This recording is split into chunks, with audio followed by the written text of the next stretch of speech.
Dia itu malu kalau ketemu Allah dalam keadaan nggak punya istri. Makanya pagi istrinya meninggal, malam beliau nikah lagi. Itu luar biasa. Bismillahirrahmanirrahim. Assalamualaikum warahmatullahi wabarakatuh.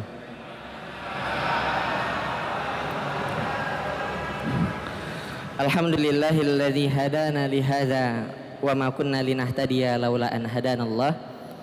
Asyhadu an la ilaha illallah wahdahu la syarikalah wa asyhadu anna Muhammadan abduhu wa rasuluh alladzi la nabiyya wa la rasula ba'dah. Amsayna ala fitratil Islam wa kalimatil ikhlas wa ala dini nabiyina Muhammadin sallallahu alaihi wasallam wa ala millati abina Ibrahim hanifa wa ma kana minal musyrikin. As'aluka bikulli ismin huwa lak samaitaha bihi nafsak aw 'allamtahu ahadan min khalqik aw anzaltahu fi kitabik aw ista'tharta bihi fi 'ilmil ghairi 'indak an taj'alal qur'ana rabi'a qulubina wa nura sudurina wa jila ahzanina wa dhahaba hamina. Amin amin ya rabbal alamin. Yang sangat saya hormati serta saya muliakan Ketua BPH Universitas Muhammadiyah Lamongan Abah Muthalib Iskandar, dan juga yang saya hormati serta saya muliakan Bapak Rektor Universitas Muhammadiyah Lamongan Bapak Budi Utomo, dan juga segenap pengurus daripada Universitas Muhammadiyah Lamongan, dan juga Bapak Ibu dosen, staf, dan juga mungkin sebagian teman-teman mahasiswa yang ikut hadir pada kajian menjelang berbuka pada sore hari ini. Alhamdulillahirabbil alamin. Allah berikan kesempatan kepada kita untuk bisa bertemu kembali. Tidak terasa hari ini sudah masuk puasa ke 17 ya. 17. Artinya memang benar-benar tidak terasa. Itu perjalanan puasanya cepat sekali. Nanti malam kita sudah melaksanakan puasa yang ke tarawih yang ke-18. Kita berdoa kepada Allah Subhanahu wa taala semoga semua yang sudah kita laksanakan amal ibadah kita diterima oleh Allah Subhanahu wa taala. Kemudian Bapak Ibu jamaah rahimakumullah, terima kasih. Setelah tahun kemarin saya pamitan ya Pak ya. Saya pamitan udah pindah, nggak tinggal lagi di Lamongan, lanjut kuliah di Yogyakarta. Ternyata qadarullah Ramadan tahun ini balik lagi. Padahal rencananya itu nggak ada niat mau balik. Kebetulan kemarin ketika masuk ke Pasca itu sama kaprodinya itu langsung diminta untuk mengajukan judul tesis. Jadi saya mengajukan 3 judul, 2-nya penelitian di Yogyakarta, 1-nya itu penelitiannya mau ngambil kajian tafsir, 1-nya penelitian di Lamongan. 2-nya ditolak, yang diterima yang di Lamongan. Qadarullah memang ternyata Allah punya cara sendiri untuk membuat saya pulang ke Lamongan. Makanya 1 bulan ini fokusnya itu kepingin menyelesaikan proposal tesis. Mohon doanya dari Bapak Ibu semuanya, semoga diberikan kelancaran insyaallah. Nah Bapak Ibu jamaah rahimakumullah, gak lama-lama biar cepat kita dapat inti kajian kita. Kita mulai dari sini. Allah Subhanahu wa taala berfirman, kita sudah hafal semuanya. A'udzubillahi minasyaitonirrajim. Ya ayyuhalladzina amanu kutiba alaikumusshiyam kama kutiba alal ladzina min qablikum la'allakum tattaqun. Nah, dari ayat ini kita bisa dapat beberapa nilai dasar. Yang ini mungkin sebagian kita lupa nilai dasar yang ada di bulan Ramadan. Yang pertama itu disebut dengan nilai tauhid. Yang kedua disebut dengan nilai at-taisir. Yang ketiga disebut dengan nilai maslahah. Yang keempat disebut dengan nilai wasatiyah. Nanti Bapak Ibu sesuai tema kita itu nanti akan fokus di sini, di nilai wasatiyah di bulan puasa. Oke, kita mulai dari sini. Yang pertama nilai tauhid. Ketika Allah memerintahkan kutiba alaikumusshiyam, diwajibkan bagi kita untuk berpuasa, itu cuma satu jawaban kita, yaitu sami'na wa ata'na. Maka basis kekuatan orang beragama itu adalah ketika Allah perintahkan sesuatu, dia nggak bisa bantah. Dia akan mengatakan sami'na wa ata'na, nggak bisa bantah lagi. karena ini memang mutlak perintahnya dari Allah. Kemudian Bapak Ibu jamaah rahimakumullah, nilai tauhid ini mengajarkan kepada kita ternyata puasa Ramadan itu sudah ada pada umat terdahulu. Contohnya di sini. Di dalam Yeremia pasal 36 ayat 9. Ini di dalam Injil, di dalam kitab Perjanjian Lama. Di sana difirmankan, adapun dalam tahun yang kelima pemerintahan Yoyakim bin Yosia raja Yehuda, dalam bulan yang ke-9 orang telah memaklumkan puasa di hadapan Tuhan mereka. Sekarang Bapak Ibu teman-teman, Hijriyah, tahun Hijriyah, bulan ke-9-nya itu bulan apa? Bulan ke-9 di tahun Hijriyah bulan apa? Bulan apa? Bulan apa? Bulan apa? Bulan Ramadan. Persis sama. Umat terdahulu itu puasanya di bulan ke-9, dan bulan ke-9 dalam hitungan kita itu sama, yaitu bulan Ramadan. Itu yang puasa wajib. Kita ambil puasa sunnah mereka.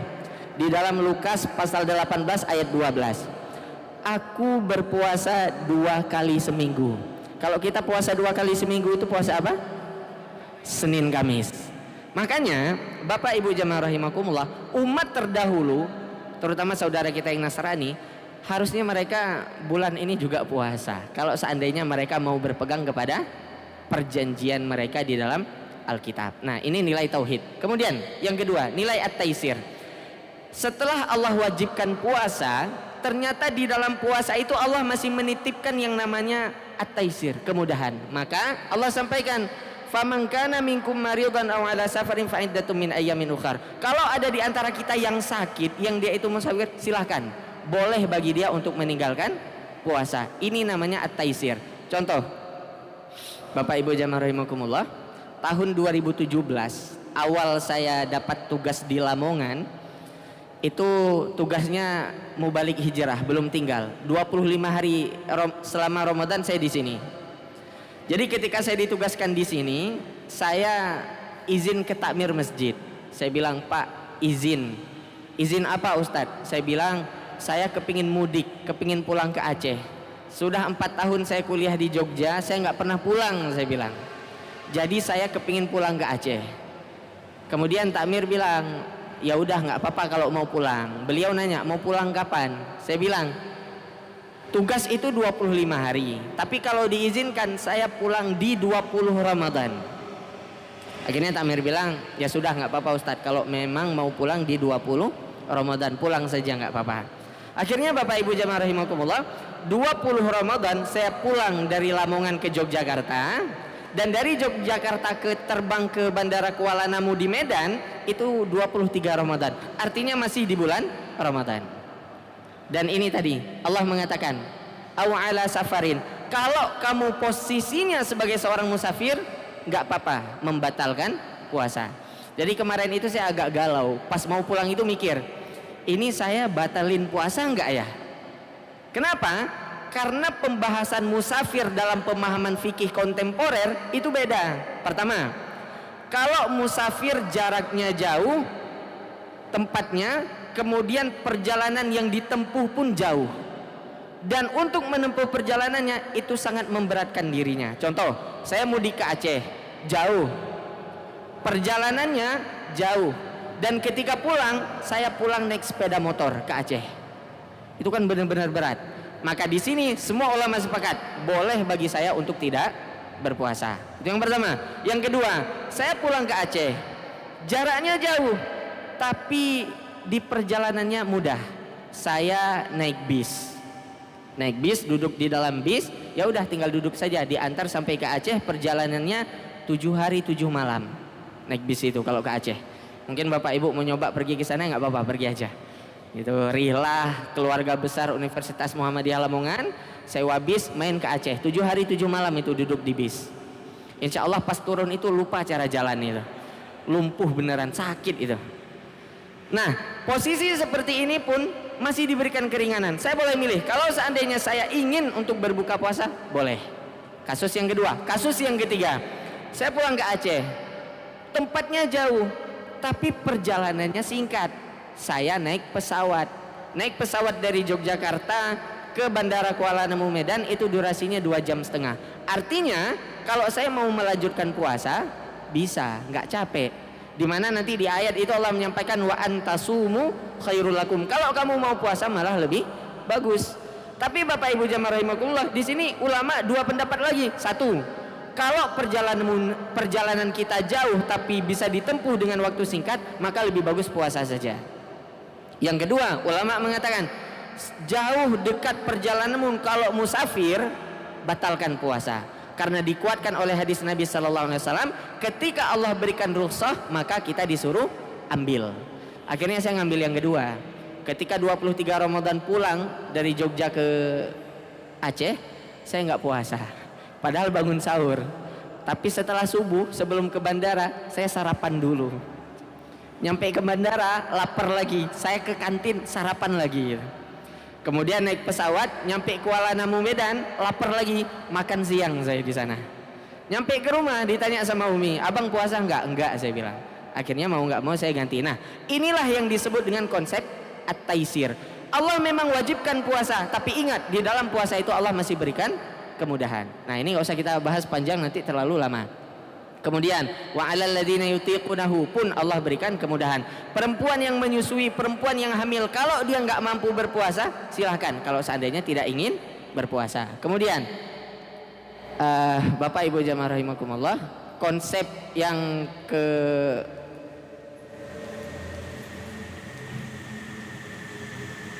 ketiga, maslahah. Puasa itu mengajarkan kebaikan. Contohnya kisahnya Abdullah bin Amr. Nah, nggak usah dibaca di sini, lama sekali. Ada hadis yang lebih panjang. Singkatnya itu gini, Abdullah bin Amr itu ngomong, aku bersumpah akan puasa sepanjang hidupku. Gak ada hari aku tidak berpuasa. Dia bersumpah benar-benar akan puasa. Sumpahnya ini sampai ke telinga Nabi Sallallahu Alaihi Wasallam. Lalu ketika ketemu dengan Nabi, Nabi nanya, benar nggak kamu kemarin ngomong bersumpah akan berpuasa sepanjang hidupmu? Abdullah bin Amr menjawab, iya wahai Rasulullah, saya akan puasa sepanjang hidup saya. Maka pada saat itu Nabi berkata, kamu nggak akan sanggup. Lebih bagus kamu puasa 3 hari di dalam setiap bulannya, yaitu puasa Ayyamul Bid. Nabi ngasih jalan keluar seperti itu. Tapi Abdullah bin Amr masih ngeyel. Dia bilang, wahai Rasulullah, lebih dari itu pun saya masih kuat. Lalu Nabi bilang, ya sudah, puasa 1 hari, 1 hari enggak. Puasa 1 hari, 1 hari enggak. Inilah puasa Nabi kita, yaitu Nabi Daud. Puasa 1 hari, puasa enggak 1 hari, puasa 1 hari, enggak 1 hari. Dijawab lagi sama Abdullah bin Amr, wahai Rasulullah, lebih dari itu pun saya masih sanggup. Akhirnya Nabi mengatakan, tidak, udah cukup, nggak usah bantah lagi. Tidak ada puasa yang lebih baik daripada itu. Artinya puasa itu bagus, tetapi ketika puasa itu sangat membebani diri kita, Allah dan Rasulnya itu nggak suka. Makanya Nabi mengatakan, jangan puasa seumur hidupmu, jangan. Itu nanti kamu merasa berat. Puasa saja 3 kali dalam sebulan, atau puasanya selang-seling saja, itu jauh lebih bagus. Ketika Abdullah bin Amr minta lebih dari itu, Nabi mengatakan, udah, tidak ada pembicaraan lagi, udah selesai, udah cukup, jangan dibantah lagi, selesai. Kemudian yang keempat, nah ini pembahasan kita di sini. Puasa itu mengajarkan nilai wasatiyah. Wasatiyah itu artinya kontemporer. Nah ini hadisnya. Bapak Ibu jamaah rahimakumullah, nggak usah kita bacakan lagi, saya ceritakan aja langsung. Ada 3 sahabat Nabi. Itu mereka sidak, datang ke semua rumah istri Nabi. Cuman mau nanya satu hal, gimana sih ibadahnya Nabi itu? Mereka cuma mau nanya itu doang.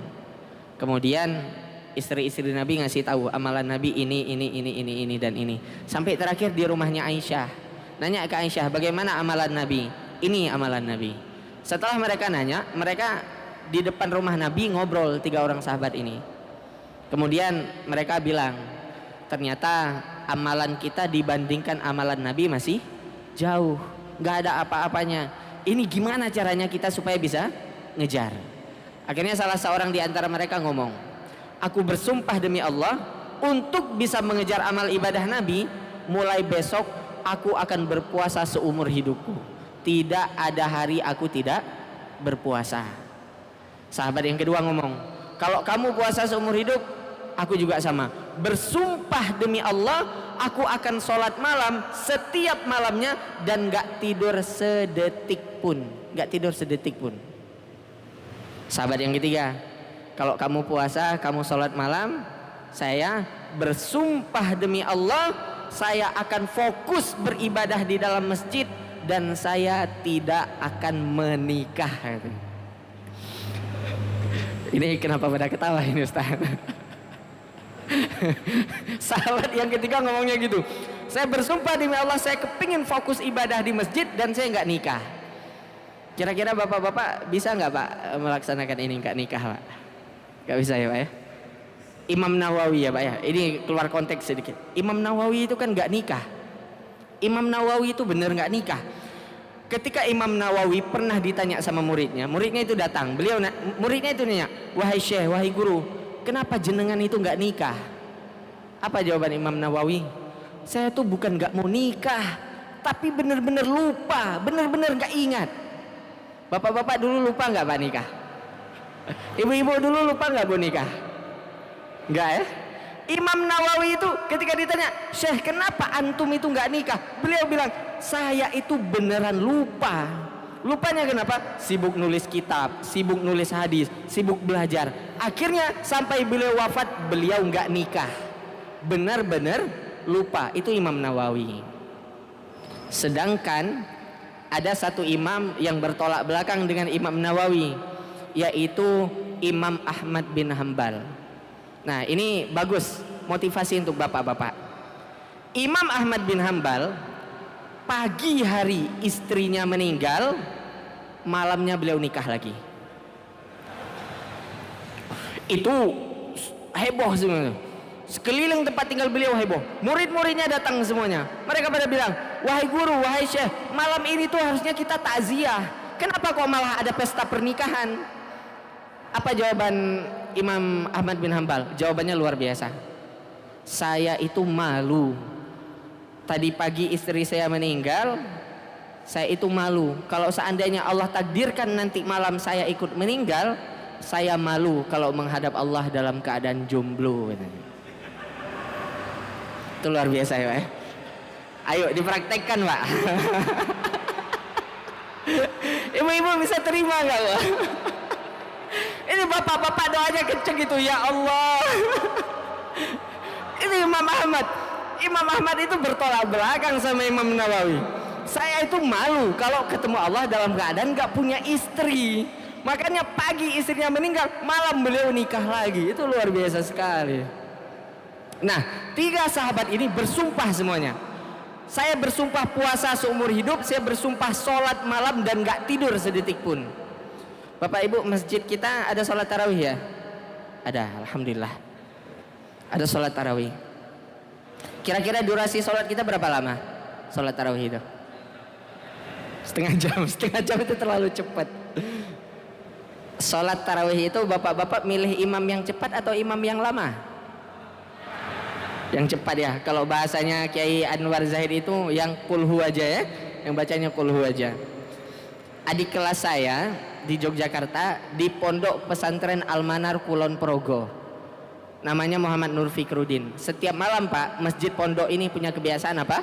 Ba'da tarawih, lampu masjid dimatikan sebagian, masjidnya itu dibiarkan remang-remang. Ba'da tarawih apa yang dilakukan? Langsung adik kelas saya berdiri jadi imam. Sholatnya dimulai ba'da tarawih, dikhatamkan 30 juz setiap malamnya. Mau dicoba di masjid kita? Begitu salam, jamaahnya hilang semua itu. Itu 30 juz, beneran. Kemarin saya lihat story WA-nya. Itu Pak, dia ngimami di depan. Bapak-bapak jamaah di belakang berapa orang? Cuman satu di belakang pas itu. Sisanya ibu-ibu ada sekitar 9 orang. Dan mereka sampai tadi malam itu tetap istiqomah. Sholatnya 30 juz setiap malam. Jadi selesainya itu pas sahur, nggak tidur. Dan Nabi mengatakan, kalau kamu mau sholat malam nggak tidur sedetik pun, terserah. Nah, kemudian sahabat yang ketiga tadi bilang, saya mau fokus ibadah, saya nggak mau nikah. Kemudian Nabi dengar, Nabi nanya, benar nggak tadi kamu ngomong gini, kamu ngomong gini, kamu ngomong gini? Benar, kata tiga sahabat ini. Lalu apa kata Nabi SAW? Aku orang yang paling takut sama Allah, tapi aku berpuasa dan ada hari di mana aku tidak berpuasa. Sahabat yang kedua, Nabi mengatakan, aku itu orang yang paling takut sama Allah. Setiap malam aku sholat malam, tapi ada waktu di mana aku tidur. Sama sahabat yang ketiga, Nabi ngomong, aku itu adalah orang yang paling taat kepada Allah dan aku pun menikah. Makanya di terakhir Nabi mengatakan, faman raghiba an sunnati falaisa minni. Siapa yang tidak mau mengikuti sunnahku, dalam hal ini enggak mau menikah, maka dia bukan dari golonganku. Makanya mas-mas di sini yang belum nikah, segeralah menikah sebelum ajal menjemput ya.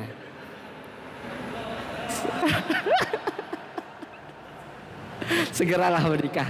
Mbak-mbak yang di belakang, berdoalah kencang sama Allah semoga cepat dilamar ya. Jangan lama-lama menjomblo, lama itu nggak enak menjomblo, kasihan.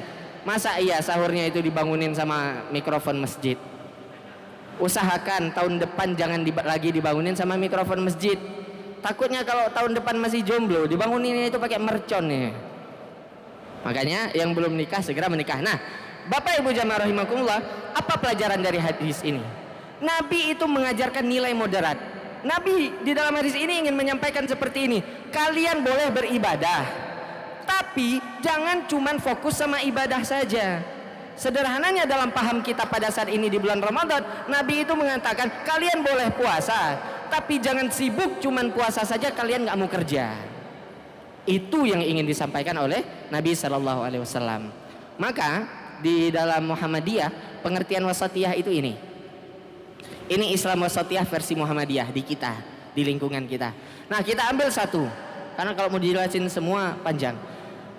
Makna Islam wasatiyah itu adalah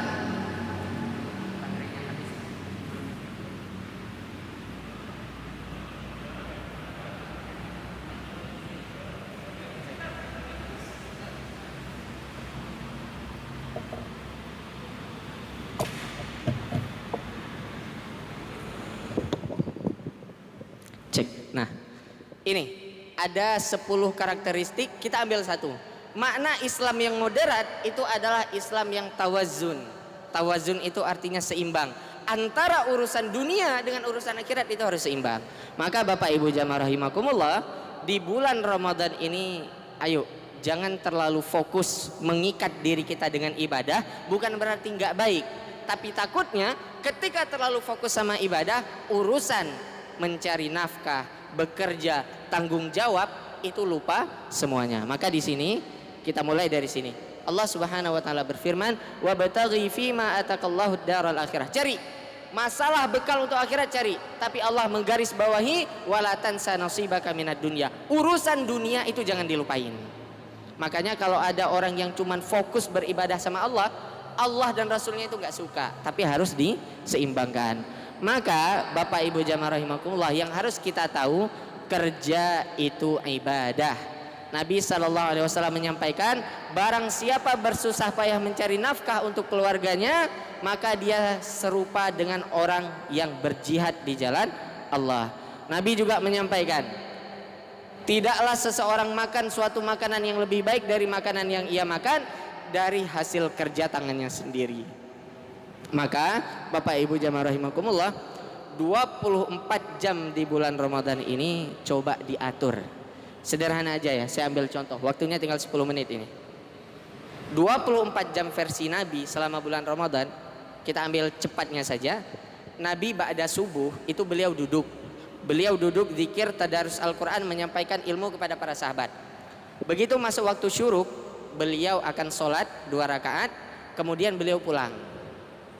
Ketika beliau pulang, apa yang dilakukan oleh Nabi? Apakah Nabi beribadah? Tidak.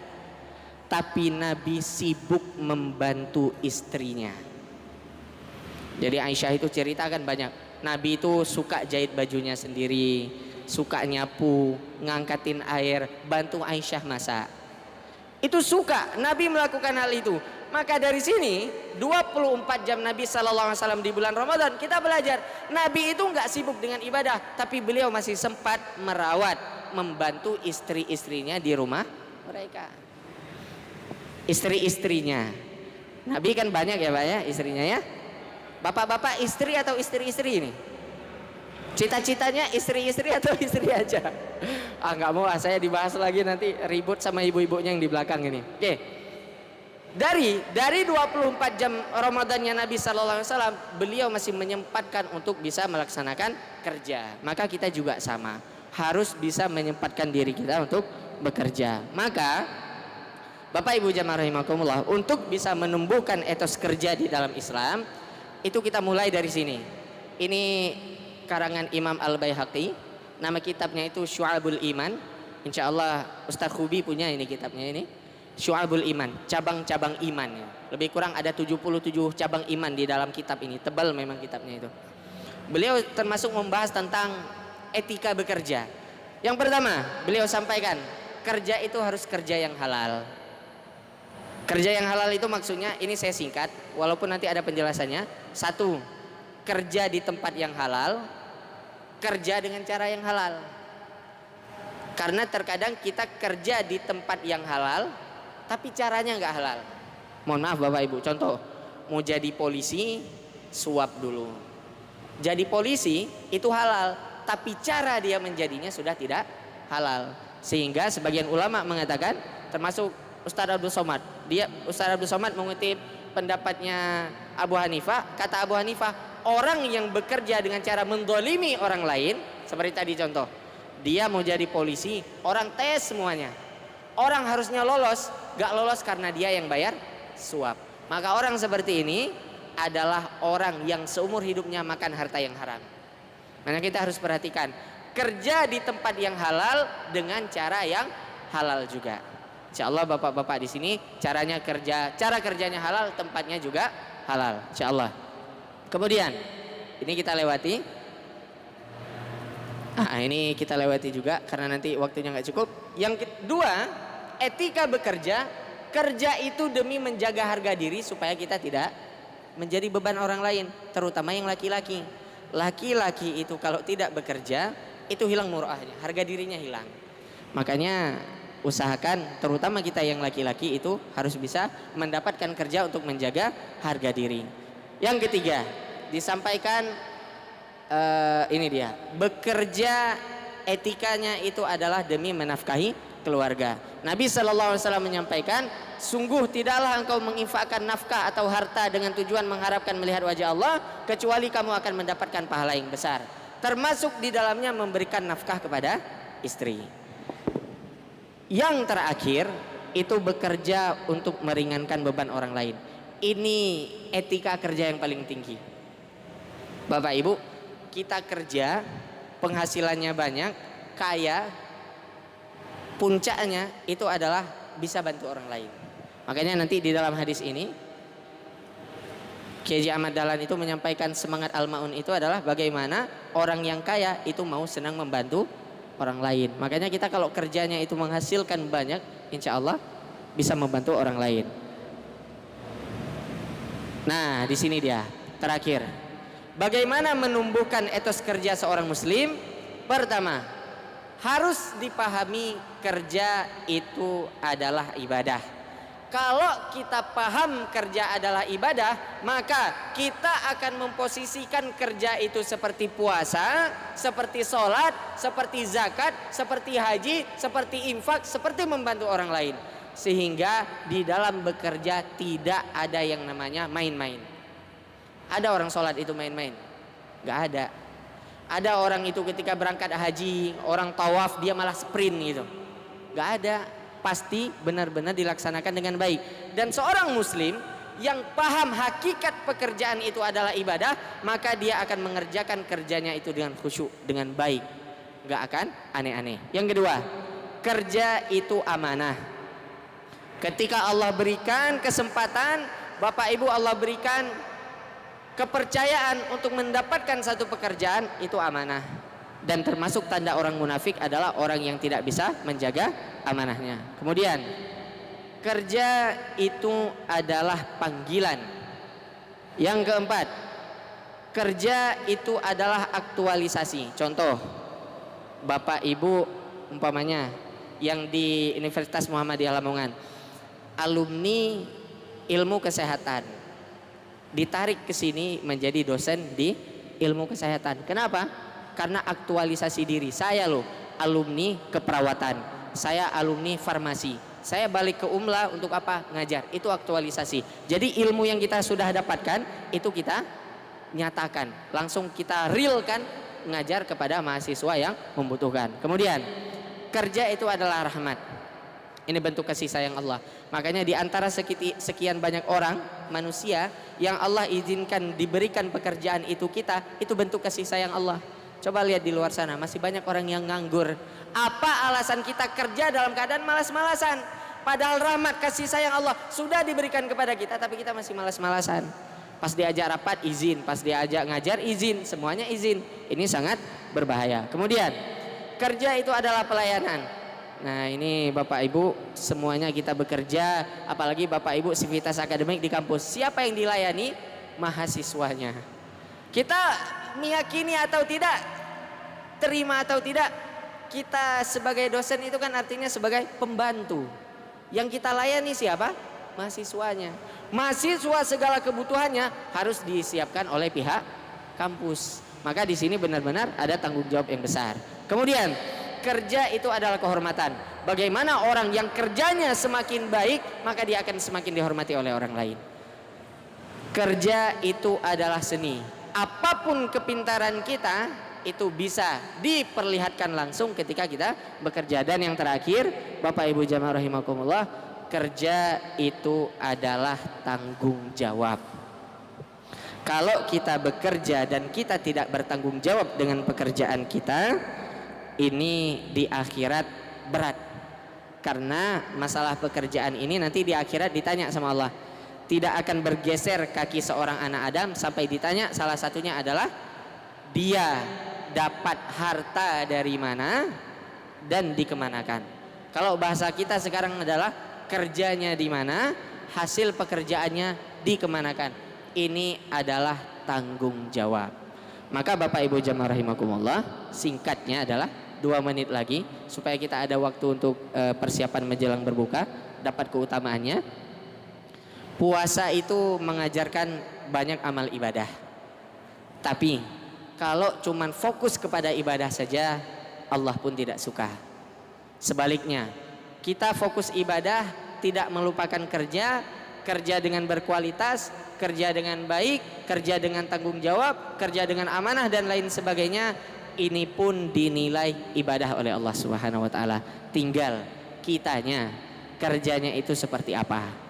Lagi-lagi Bapak Ibu jamaah rahimakumullah, banyak orang di luar sana yang butuh pekerjaan seperti kita dan mereka masih berusaha untuk nyari, dan kita yang sudah diberikan tidak mau bertanggung jawab, tidak bersyukur kepada Allah, kerjanya malas-malasan dan sebagainya. Ini sangat-sangat berbahaya. Terakhir Bapak Ibu jamaah rahimakumullah, ini kemarin kajian di PCM Lamongan, masalah kenapa kok sekolah-sekolah Muhammadiyah itu sepi dan sebagainya. Kemarin itu ngisinya di SMK 4 Muhammadiyah, kajian PCM. Saya sampaikan data dari PP itu, kenapa sekolah Muhammadiyah itu sepi. Pertama, kita benahi dulu dari dalam. Ini 1 menit terakhir. Benahi dari dalam itu maknanya gimana? Ketika Kiai Haji Ahmad Dahlan ngomong, aku titipkan Muhammadiyah kepadamu, itu benar-benar nilai falsafahnya itu besar sekali. Beliau itu bilang, silahkan kalian jadi insinyur, jadi dokter, jadi apapun, kembalilah ke Muhammadiyah. Atau ini yang paling bagus nasihat Kiai Haji Ahmad Dahlan, hidupilah Muhammadiyah, jangan mencari hidup di Muhammadiyah.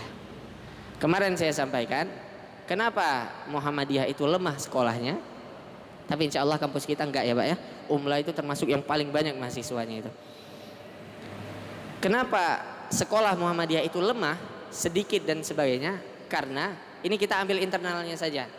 Internalnya di dalam tidak memperjuangkan khitah Muhammadiyah. Mohon maaf, mungkin latar belakang kita nggak Muhammadiyah, cuman kerja di sini, sehingga tidak ada semangat. Saya kepingin besarkan nama Muhammadiyah. Ini keliru. Maka ini mungkin bisa jadi masukan untuk pimpinan, untuk BPH dan sebagainya. Kita kalau mau ngerekrut, silakan siapapun boleh, apapun latar belakangmu nggak apa-apa. Kamu NU, kamu Persis, kamu MTA, masuk ke Muhammadiyah kita terima, kita buka. Tapi ingat, ketika sudah berada bersama di simbol Universitas Muhammadiyah Lamongan, maka tugas saya, tugas kamu, tugas kita semuanya membesarkan nama UMLA, membesarkan nama Muhammadiyah. Jangan sampai cuman numpang, mohon maaf agak sedikit kasar, numpang cuman nguras, tidak ada niat ingin membesarkan. Ini yang membuat Muhammadiyah itu agak sedikit lemah di dalamnya. Maka internalnya di dalam, lagi-lagi saya mengatakan tidak perlu memuhammadiyahkan orangnya, enggak.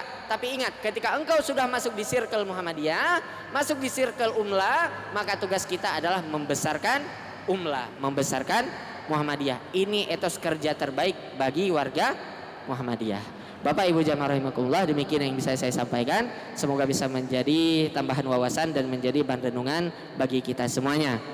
Semoga Allah Subhanahu wa taala menerima puasa kita pada hari ini, dan semoga yang paling penting itu Allah mengistiqomahkan amal salih kita, sehingga kita tidak cuma baik di bulan Ramadan saja, tapi keluar dari bulan Ramadan pun kita masih istiqomah beribadah kepada Allah Subhanahu wa taala. Terima kasih. Billahi fi sabilil haq fastabiqul khairat. Assalamualaikum warahmatullahi wabarakatuh.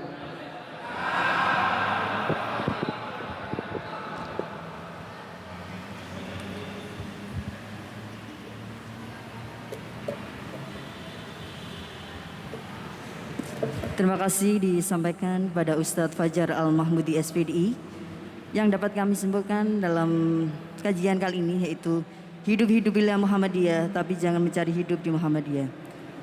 Tibalah saatnya kita pada akhir acara. Saya sebagai pembawa acara, apabila dari awal hingga akhir ada kata yang kurang berkenan, saya mohon maaf yang sebesar-besarnya. Marilah kita tutup acara dengan bacaan hamdalah. Dan saya akhiri, wassalamualaikum warahmatullahi wabarakatuh.